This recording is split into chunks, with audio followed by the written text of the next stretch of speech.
George, how many lumps do you want in your coffee? 2. Thanks. Is there anything interesting in the paper today, or is it just news? Just news. Say, you're lucky to have the paper. Mr. Rasvogel's dog is always chewing it up.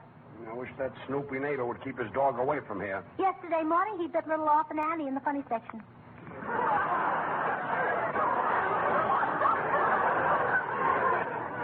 Well, he better not bite Superman. How many lumps do you want in your coffee? 2. Thanks. George, did you take the little duck for a walk this morning? Gracie, last week that duck hunting trip cost me plenty.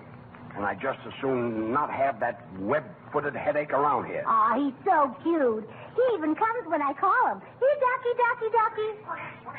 Oh, get out of here. Get out of here. Oh, now you frightened him. Frightened him? I'd like to fricassee him. Oh, now. Come here, little ducky. Oh, don't listen to that mean old daddy duck. Don't worry, little ducky. He's not really your daddy.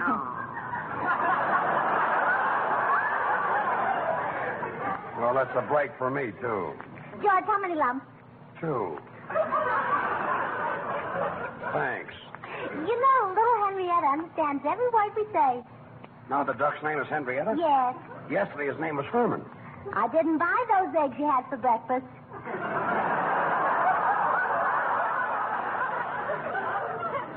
Thanks, Henrietta.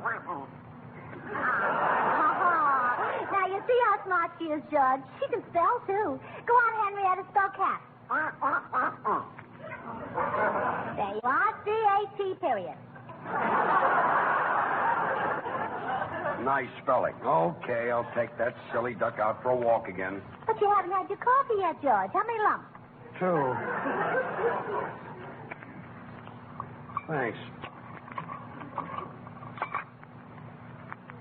Oh, boy, this coffee is awful. Why, what's the trouble? Too cold. Come on, Henrietta, let's go. Hello, Bill. Hello, George. Gracie's inside. I'll be right back. Okay. Oh, a duck with a harness on. Are you kidding? Come on, Henrietta, come on. Well, I still can't believe this. Gracie, look at him through the window. Doesn't he walk with the cutest waddle? Well, sure, that's why I married him. You know, that's the most ridiculous sight I've ever seen. A grown man walking down the street with a duck on a leash. People must think he's crazy. He should get a swan. Why a swan? Shall I tell her?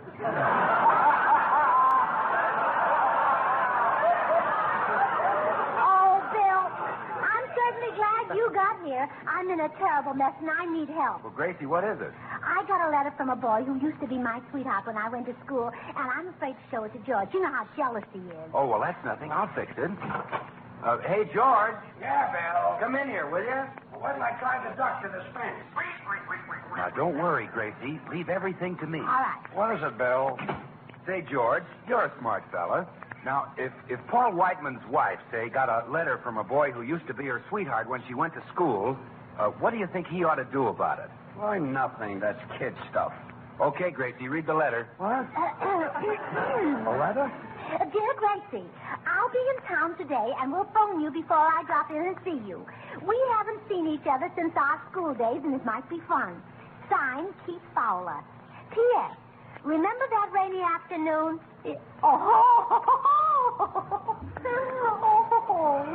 Gracie, what happened that rainy afternoon? It rained. What happened after that? It cleared up.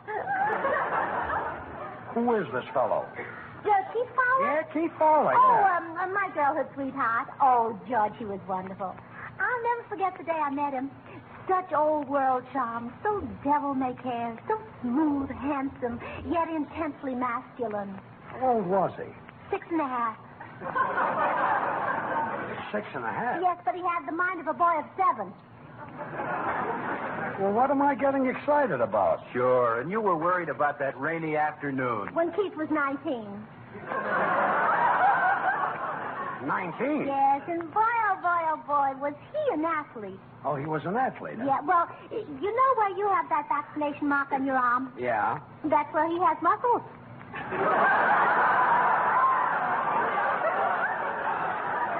Oh, yeah? Well, what's wrong with my arm? Look at it.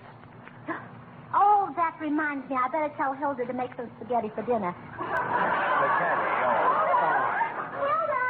Say, Bill. Yes, George. Look, now that Gracie is gone, you can do me a favor. Yeah. When this Fowler guy gets here, and if he starts talking about athletics, I know nothing about it. So will you please change the subject? Well, George, that would be very rude. Well, you can do it subtly. For instance, I'll show you. Go ahead, start talking about athletics. Well, okay. Well, now take Greg Rice of Notre Dame. There's an athlete. There's a fella. Say, Bill, where'd you get that suit? Oh, you like it, huh? Well, I don't like it, but I changed the subject, didn't I? Well, gee, George, you did at that. Now, go ahead, do it again, and this time I'll try to stick to the subject. Well, go ahead, start. Well, right now, Greg Rice holds the indoor record for 2 miles. Oh, that swan soap. For 3,000 meters. It's a white floating soap. For 3 miles. It's a good soap. And no other...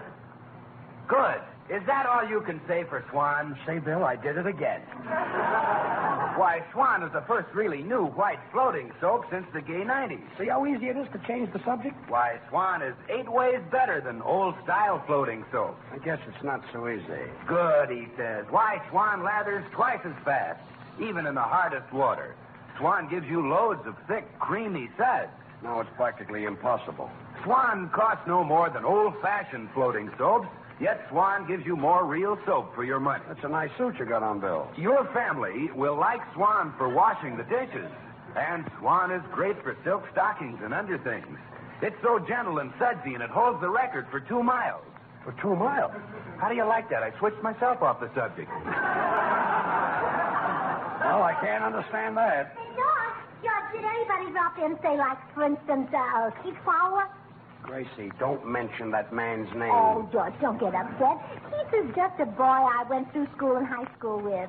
I did have a crush on him, but so many things started to happen that I lost track of him. Well, what kind of thing? Oh, just awful, terrible things. My father went bankrupt. We lost our home, then we had to move to another city. Then we were dispossessed. Just one calamity after another. Yeah, then I married you. Well, I've heard enough. I'm going up to my room.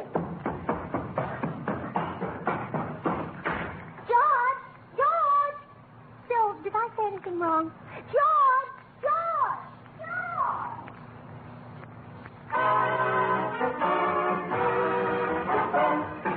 Paul Whiteman and the orchestra playing High Neighbor.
Billy locking himself up in his room. All on account of Keith Fowler. Say, Gracie, what really happened on that rainy afternoon? Well, I'll tell it to you, Bill, if you promise not to tell George. Well, I promise. Well, what happened was... here comes George. I'll tell you later. I wouldn't upset him for the world, so don't even mention Keith. All right.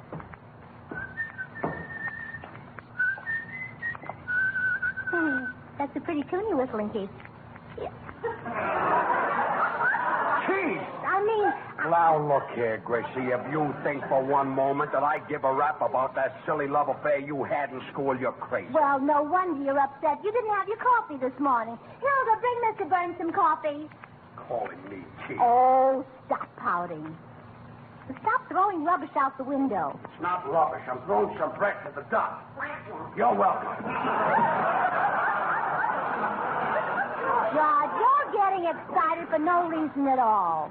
This is something you've built up in your own head, and there's really nothing in it. Sure, I'm wrong. I'm always wrong. Everybody is right except me. Hello? Well? Oh, sure, I'll be glad to. Goodbye. What is that? Why did you open the window? Mr. Lassvogel said he couldn't hear the fight. Well, this is fine. Where's my coffee? Sabes que Hilda está ocupada en la cocina, por eso me mandó... Look, Senor Lee, I told you to stay away from this house. And if that Hilda keeps on letting you in here, I'm going to fire her.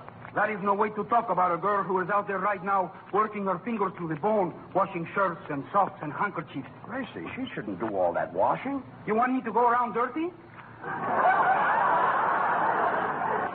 Another word out of you and out you go. Senor Burns, you should hold your tongue. And it is always outward you can grab it. Well, get back in the kitchen. Qué barbaridad con este cara de chango. No voy a poder estar en Well, someday I'm going to buy a Spanish dictionary and find out what that guy is saying. George, come here. What is it, Bill? Now, listen, don't get upset. Keith Fowler mentioned in his letter that he's going to phone before he gets here, you see? Well, as soon as the phone rings, I'll answer it and get rid of him. Oh, well, thanks, Bill. That'll be great. Gracie, forget the whole thing. I'm not mad anymore. It's all over. I knew I'd see it my way. Bill, Gracie, take the phone. I'll take the phone. All right. Hello? What? Who? Oh, sure. We're expecting you. Come right over. Why, you double-crossing... It's Jimmy Cash. Oh. Oh, so, George, you're not mad anymore, huh? No, I wasn't mad. I was only kidding. I can hardly wait to meet Keith. Isn't that right, Bill?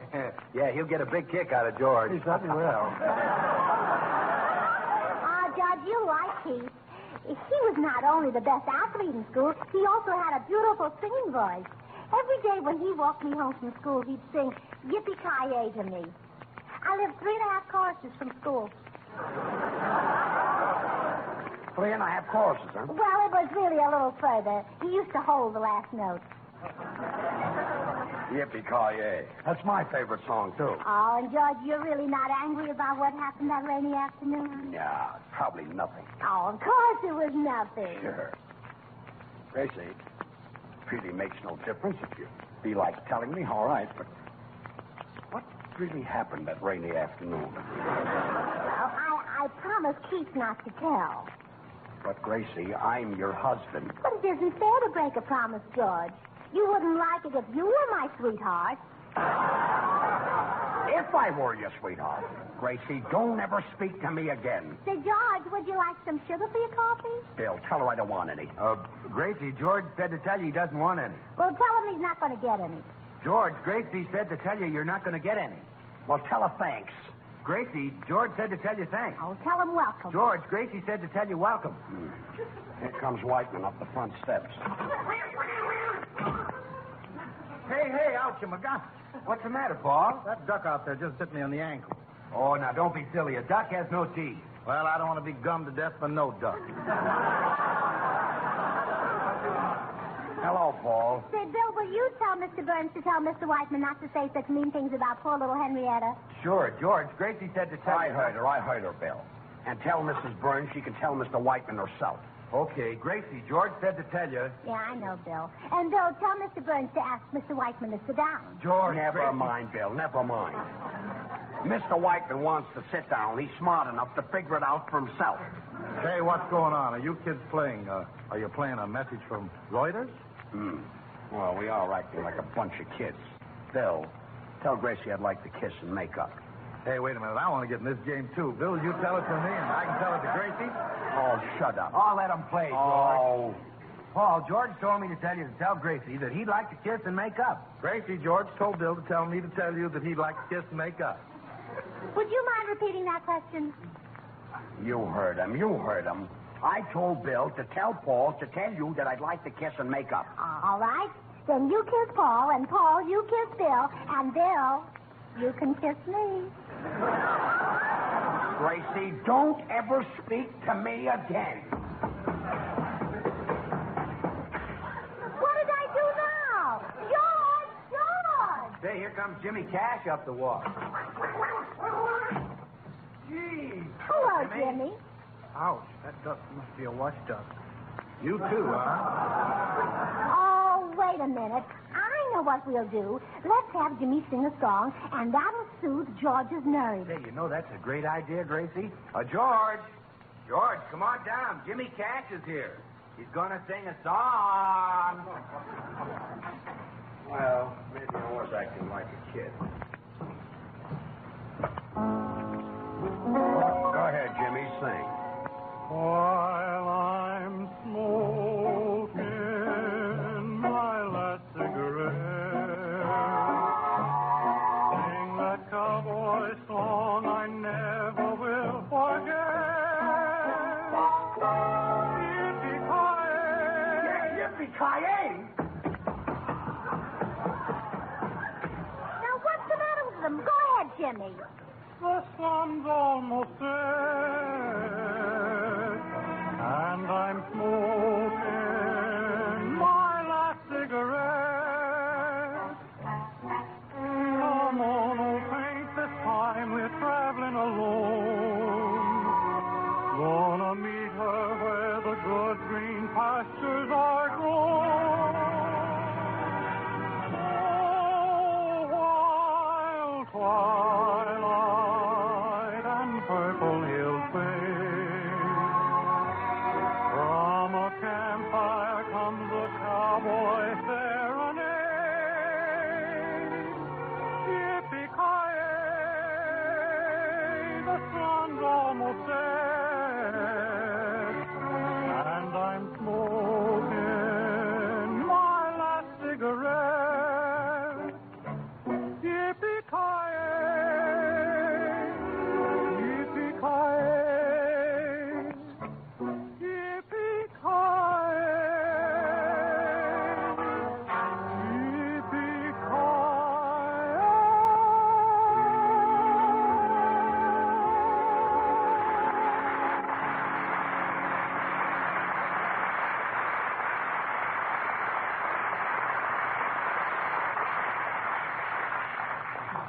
Now, look here, Jimmy Cash.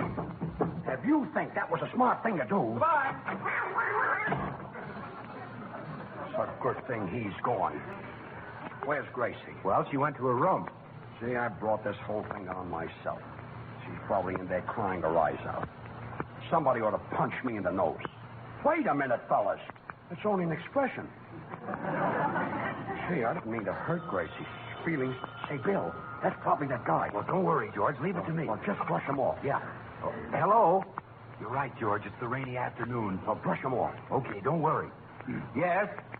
No, they're not home. Atta boy, Bill. How do I know when they're coming back? Maybe never. Atta boy, Bill. No, I'm not her ugly husband. Well, hang up on him, Bill. Hang up. I tell you I'm not. I'm Bill Goodwin. Well, just hang up on him, Bill. Oh. Oh, well, you recognize my voice, huh? Well, thanks. Sure. Oh, honest, it really is 8 ways better than old-style floating soap. Yeah, sure is. Swan is the first really new white floating soap since the gay 90s. Swan, S-W-A-N, Swan. Bill, the brush. Give him the brush. Uh-huh. Swan smells so fresh and clean, and it's so pure and gentle. Why, do you know it's as mild as the finest imported Castile soap? Oh, sure, it's perfect for bathing the baby. Oh, Yes, you see, well, each bar of Swan is really twins. You just break it in two and use half in the kitchen for dishes and cleaning and half in the bathroom for your tub or shower. The brush, Bill. Give him the brush. Just brush him off. Brush him off, Bill. Just brush him Quiet, off. George. I can't hear him. Give him the brush. Quiet. What? Oh, Swan comes in that cool-looking green wrapper with a white swan on the front. I tell you what, look, old man, if you're not doing anything right now, come on over and I'll tell you more about it. Yeah. So long, pal. Well, didn't I tell you I didn't want that fellow in my house? When that Keith Fowler gets here, I'll break him in two. Yeah, use half in the kitchen and half in the bathroom. All I'll be listening now is to quarterbacks and fullbacks and broad jumping and hurdling. Pardon me, Senor Burns. I came to get the dishes. George, you want to do something that'll take the wind out of that Fowler sails? Yes. All you've got to do is, when he gets here, is to tear a telephone book in half. But, Paul, I can't tear a telephone book in half. How about one from Glendale? Oh, stop being funny. Perdóname, Senor Burns. If you want to get strong quick, here's a wonderful exercise I read about. I'm not interested. It is easy. Look. First, I stand perfectly straight. Now, I lift my left leg out in front of me like this. Now, I bring my right leg up beside it like this. Ow! Now that I think of it, that was an arm exercise. Well, crawl back into the kitchen. Hey, George, listen, Paul may have a pretty good idea with that telephone book. You see, get a razor blade and cut all the pages down the center except the cover. Yeah, and that Fowler will think I can really tear it in half. Yeah. Yeah, I'll go get a phone book. Well, good, but don't let him see you. When he comes, I'll get right behind this curtain. Okay. As much as I'll enjoy showing off in front of this guy, I still feel like a heel with Gracie up in her room, broken-hearted, crying her little heart out. Well, how do I look in my new dress? What's the idea of getting all dressed up? Oh, am I? Oh, I didn't notice it. Not much. Well, I just happened to put my hand in my closet, and this little old thing kind of stuck to my fingers. Gracie, what happened on that rainy afternoon? Well, I'll tell you what happened on that rainy afternoon if you promise not to ask me what happened on the day it snowed. Gee, maybe I'd rather hear what happened on the day it snowed. Well, I'll tell you if you don't ask me what happened on the day it rained. Well, all right. What happened on the day it snowed? The same thing that happened on the day it rained, except I had my galoshes on.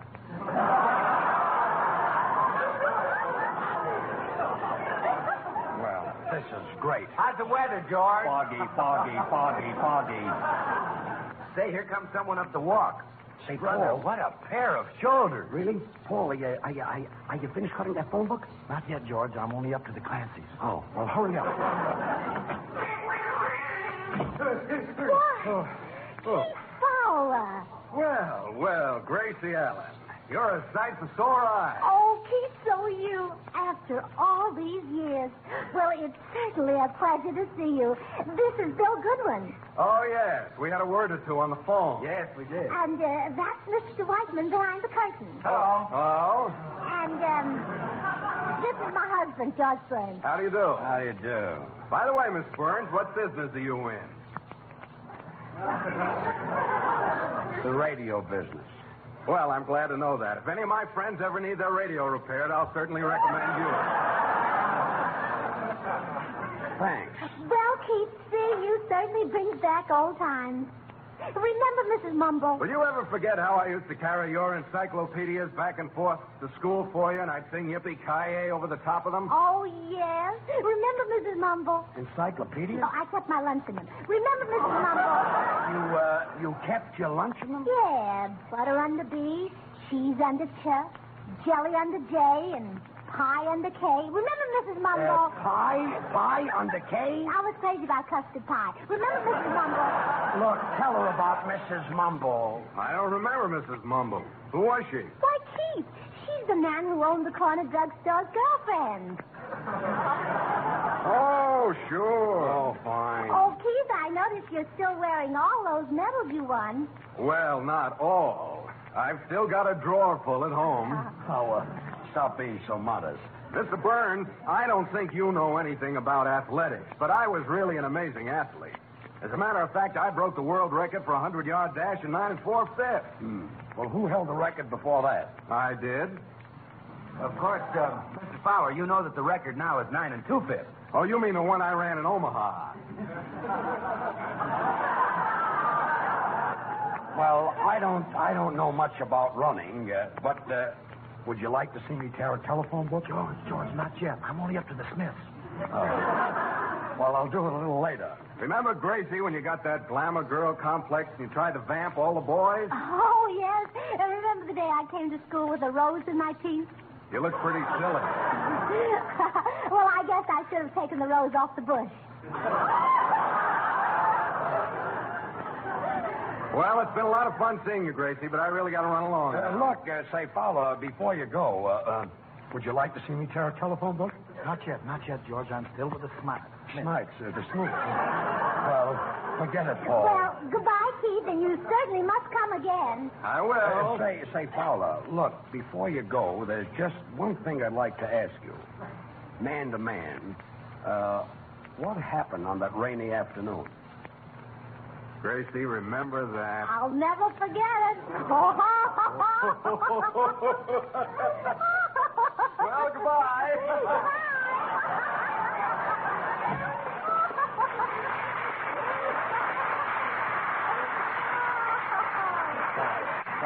Quiet. What happened on that rainy afternoon? Oh, tell him, Gracie. You told me. Well, we came to a big puddle of water. Keith took off his shoes, and I carried him across piggyback. Now, what's so funny about that? Well, his toes tickled my ribs. Well, I acted like a big dope, and I really owe you an apology. Oh, that's all right, Keith. Forget it. Keith! Gracie, never speak to me again.